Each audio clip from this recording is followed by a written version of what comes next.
नमस्कार जय Jagannath chit city of my life रे आपण समस्त को वेलकम। एबे तो पणसर सीजन स्टार्ट हो गलानी।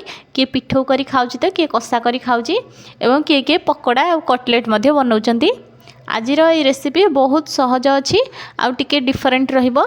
एई पणस पकोड़ी खाइले आपन को फील हबो जे आपन जेमिति चिकन बा मटन पकोड़ा खाउचंती। वीडियो को स्किप न करी दया करी लास्ट जाए देखंतु तेबे आपन जानि परिबे। यही पणस पकोड़ी बनवाई एठी मु पणसर एमती मीडियम साइज रो पीस नहीं या देखिपे मु तार ऊपर साइड रो चोपा काटी देछि वो भीतर साइड रे जो थाए तार गोटे हार्ड पार्टटा सेटा को मध्य बाहर कर देछि। एबे आमे ई पणस कट्ठा गुडी को सब सिझे देबा। सिझे पई एठी मु गोटे प्रेशर कुकर नेछि आपण चाहिले कड़ाई किबा डेक्ची रे मध्य सिझे परिबे। एबे एथरे मु 2 ग्लास पानी दउछि एवं से पणस कट्ठा गुडी को सब आमे एथरे पकै देबा धोईकी 2 रु 3 थर ही धोइले एटा भल भाव में सफा हो जाए। एबे एथरे हाफ चमच लूण और हाफ चमच हलदी गुंड देकी आमे आकु सिझे देबा। सिझिवा भितर गोटे मसला प्रस्तुत करबा। एठी मु 4-5टी रसुणर कोला 1 इंच अदा और 2टा कंचा लंका को छेचिकी नहीं जाइछि। प्रेशर कुकर रे गोटे हुइसिल देबे जा फल रे एटा भल भाव में सिझि जिवो। अधिका जदि हुइसिल दे देबे तबे एटा अधिका टिके सिझिकी कादुआ कादुआ टाइप रे होई जिवो। सेथि पई गोटिए ही हुइसिल देकी आमे आको बंद कर दबा और छाणी की बाहर कर दबा। एबे एठी देखि परथे गोटे हुइसिल दबा द्वारा पणस तो एठी हमर गोटा गोटा अछि किछि भी फिटिनी आ बहुत भल भाव में सिझि जाइछि। एबे आमे आको हाथ रे ए पणसर पाखुडा गुडी को सब एमती खोली दबा। एठी देखुथिबे सब पणसर लेयर गुडी को एमती हाथ रे केमती खोलुची एई भली भाव रे आमे सब गुडा को एमती तार खोली दबा। एबे आमे एथिरे छेची की जो रखिथिले हमर मसलाटा से मसला को पकई दबा एवं गोटे पियाज को एठी लंबा लंबा करिकी काटिकी मध्य पकई दबा। पियाज को टिके मोटा रखिथिबे बिल्कुल पतला करिवेनी मीडियम ही रखिले चलिबो। एबे एथिरे मु हाफ चमच हळदी गुंड नेइची आ हाफ चमच काश्मीरी रेड चिली नेइची। जेहेतु मु कंचा लंका छेचिकी नेइची सेति पई एठी मु आ राग लंका गुंड दउनी केवल कलर पई काश्मीरी रेड चिली नउची। एबे एठी मु हाफ चमच दउची गोलमरीच गुंड आउ आपण चाहिले एथिरे फूड कलर मध्ये देई परिबे। फूड कलर देले एटा आउ टिके अधिक सुंदर देखा जिवो किंतु मु एठी फूड कलर व्यवहार करूनी। एवं आउ गोटे चमच दउची जीरा धनिया गुंड।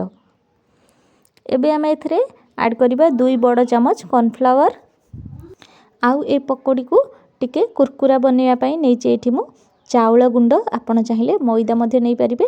चाउल गुंड एठी मु 1.5 बड़ चमच देइची। आपण घरे जेतिकी सदस्य थिबे आपण से हिसाब रे यार परिमाण अधिका बा कम करि परिबे। एबे ए पकोड़ा को भितरु टिके सॉफ्ट बनैया पई एठी मु नै जाउची गोटे बड़ चमच बेसन। एबे हम एथिरे स्वाद अनुसार लूण पकै दबा। देखि पकेबे पूर्वरु हमर पणस सिझेला बेले मध्ये लूण पड़थिला। एबे एथिरे किछि कटा होइथिबा धनिया पत्र दे दबा। जदि आपण अधिका राग खाया को पसंद करथांती तेबे एठी 2टी कंचा लंका को मध्ये छोट छोट काटिकी देई परिबे।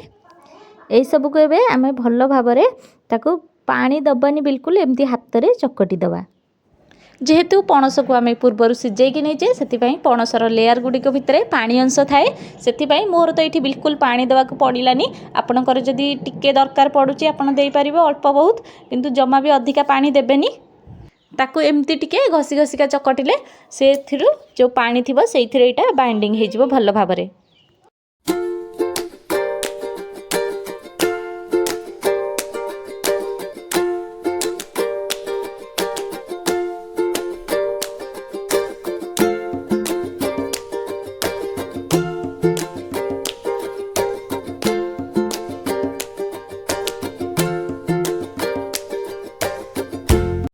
सबू भल भाव में मिस सारा पर आपण निज मन पसंद सेप आकु दे पारिबे।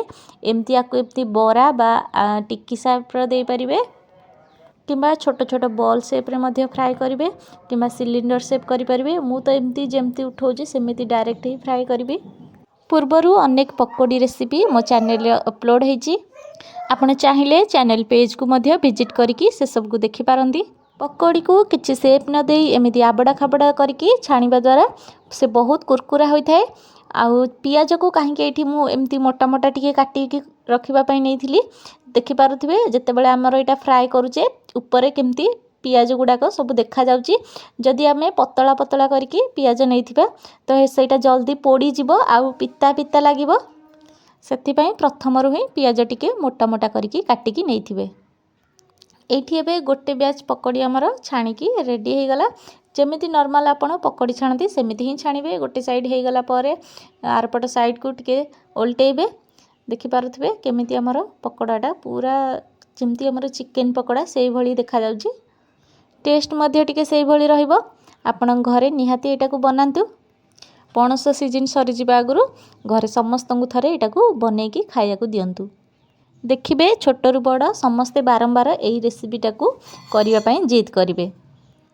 गैस रो फ्लेम को एठी हाई रे रखिबे। हाई रे रखिकी ही पकोड़ी आमर फ्राए करिवे। काहेकि ना आम एठी पणस को सिझेई कि नै जे सेति पई किछि लो करिवा दरकार नै। एटा सिझी जाईची। हाई फ्लेम रे कड़ाई रे जेतिकी आमर पकोड़ी जगह धरुची सेतिकी ही आमे देकी फ्राए करिवा। जदि अधिका पकोड़ी दे दउचंदी तेबे तेल शीघ्र ठंडा हो जिवो और पकोड़ीटा सॉफ्ट हो जिवो। पकोड़ी फ्राए कर सारिबा परे आमे एथिरे किछि लंका फ्राए करके सेथिरे सर्व करिवा। लंका फ्राए करिया पूर्वरु सेथिरे छोट छोट कट लगै देबे जा फल रे लंका ऊपर को छिटकीबनी।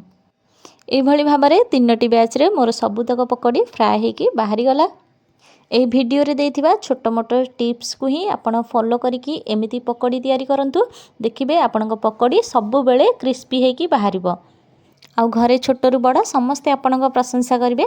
तो आजिर रेसिपी केमिति लागिला मो सहित कमेंट रे निहाती शेयर करिवे। जदि भल लागिथिबो तेबे वीडियो को गोटे लाइक कर देबे। आउ जदि चैनल रे नुआ थिबे तेबे सब्सक्राइब कर देबे। आउ पाखर थिबा बेल आइकन को प्रेस करिवे जहा फल रे मो रेसिपी सबु मु जत्ते बेले अपलोड करूची आपनक पाखकू संगे संगे नोटिफिकेशन जिवो। एई पणस पकोड़ी को आपण माने गरमा गरम इवनिंग टाइम रे टमाटो सॉस ग्रीन चटनी किंबा चा सहित मध्य खाई परिबे।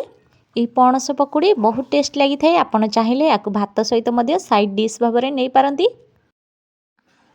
भिडियोटी को लास्ट पर्यंत देखिथिबारु आपनकू बहुत बहुत धन्यवाद। पुणी आसीबी आ गोटे सहज आ नुआ रेसिपी नै की रहुची। नमस्कार, जय जगन्नाथ।